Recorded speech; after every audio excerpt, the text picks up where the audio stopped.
بھائی کیا بات ہے. ہاں نعرہ لگا سکتے ہیں, نعرے لگائیں, آپ کو کوئی نہیں روکے گا. میں تو خود یہی کہہ رہا ہوں قاسم بھائی, یہ آدمی ماننے پہ تیار نہیں ہے. ہمارے درمیان میرے چھوٹے بھائی, بہت عزیز بھائی, سینئر مقرر علی راجپوت بھی اس وقت آئے, خوش آمدید کہتے ہیں. اور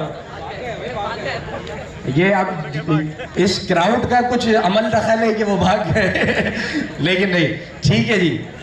اور آپ سے مخاطب تھے کامران زبیر صاحب, جنہوں نے پوری جماعت اسلامی اور سید ابو العلا مودودی کی ساری تحریریں آپ کو سنا دی ماشاءاللہ.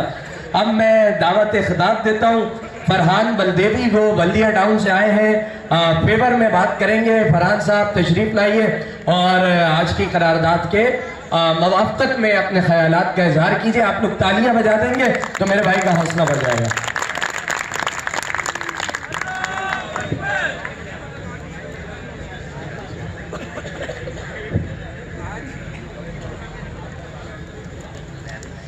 جناب والا میرے سے پہلے مقرر آئے اور ایوان کو دیکھتے ہوئے, ایوان کے جذبات سے کھیلتے ہوئے چلے گئے.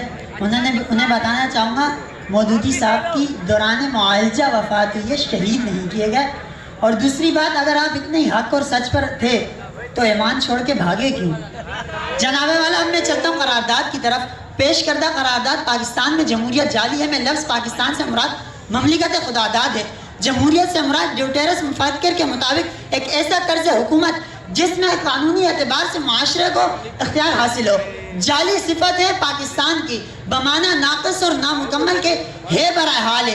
قرارداد کا مفہوم کلی یہ طے پایا گیا کہ پاکستان میں طرز حکومت, ایسا طرز حکومت جس میں عوام کو اختیارات حاصل ہیں, وہ نامکمل اور ناقص ہے. قرارداد کو اگر حالیہ تناظر میں دیکھا جائے تو اس پنڈال میں بیٹھے ہزاروں لوگوں کا مجمع اپنے حقوق سلب کرنے کے باوجود اس سردی کے اس لیے ہے کہ پاکستان میں جمہوریت جعلی اور ناقص اور نامکمل ہے. قرارداد کو اگر تعلیمی اعتبار سے دیکھا جائے تو جناب والا 23 جولائی 2019 ڈان نیوز کے مطابق پاکستان میں 2 کروڑ 20 لاکھ بچے ایسے ہیں جو پرائمری اسکول تک نہیں پہنچ سکتے, اور جبکہ کل آبادی کا 2% حصہ ایسا ہے جو گریجویٹ ہوتا ہے. جبکہ ہمارے ساتھ ہی آزادی حاصل کرنے والا ہندوستان آج دنیا میں دوسرا سب سے بڑا تعلیمی نظام, سب سے بڑا آئی ٹی ایکسپورٹر اور تیسرا سب سے بڑا آئی ٹی پبلیشر ہے, جو اس بات کی دلیل ہے پاکستان تعلیمی اعتبار سے پاکستان میں جمہوریت جعلی ہے.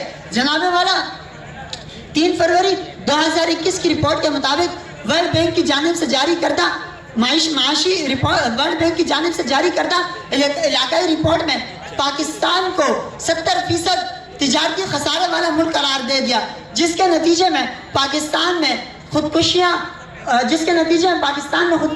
اور بے روزگاری بڑھی, جو اس بات کی واضح دلیل ہے پاکستان میں معاشی اعتبار سے جمہوریت اصلی نہیں.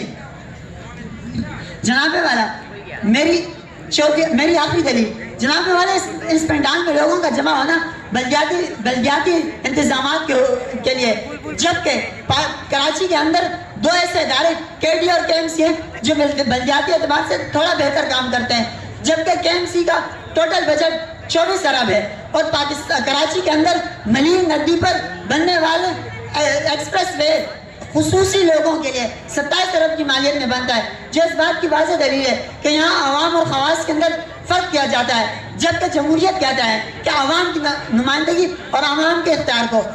گویا اس بات کی واضح دلیل ہے پاکستان میں جمہوریت جعلی ہے. شکریہ.